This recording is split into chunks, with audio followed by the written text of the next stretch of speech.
औज़ुबिल्लाहिमिनश्शैतानिर्रजीम बिस्मिल्लाहिर्रहमानिर्रहीम अल्लाहुम्मा सल्लि अला सय्यिदिना मौलाना मुहम्मद व अला आलिहि व सह्बिहि बारिक वसल्लम। नाज़रीन, आज हम सेदन गांव में मौजूद हैं और आज मिलादुन्नबी सल्लल्लाहु अलैहि वसल्लम मुबारक की तैयारियां माशाअल्लाह अरूज पर हैं। और कल सुबह इतवार के दिन ईद मिलादुन्नबी सल्लल्लाहु अलैहि वसल्लम का 1500वां मिलाद नबी सल्लल्लाहु अलैहि वसल्लम जोश व खरोश से मनाया जाएगा। और आपको ये बताएं कि सेदन गांव में माशाअल्लाह 47 साल हो गए, ये 47वां योम जो है ईद मिलादुन्नबी सल्लल्लाहु अलैहि वसल्लम मनाया जा रहा है। हमारे साथ एक दोस्त हैं, इनसे बात करते हैं। माशाअल्लाह आसिफ कादरी साहब बहुत ज़बरदस्त नात ख़ान हैं और नायब सदर हैं मिलाद कमेटी सेदन के। तो इनसे हम नात सुनते हैं इंशाअल्लाह। आसिफ भाई, आप हमें कुछ सुनाएं। सल्लल्लाहु अलैका या रसूल अल्लाह वसल्लम अलैका या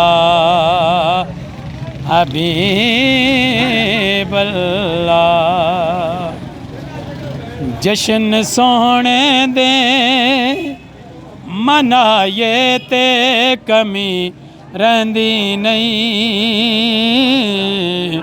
जश्न सोहने दे मनाए ते कमी रहंदी नहीं।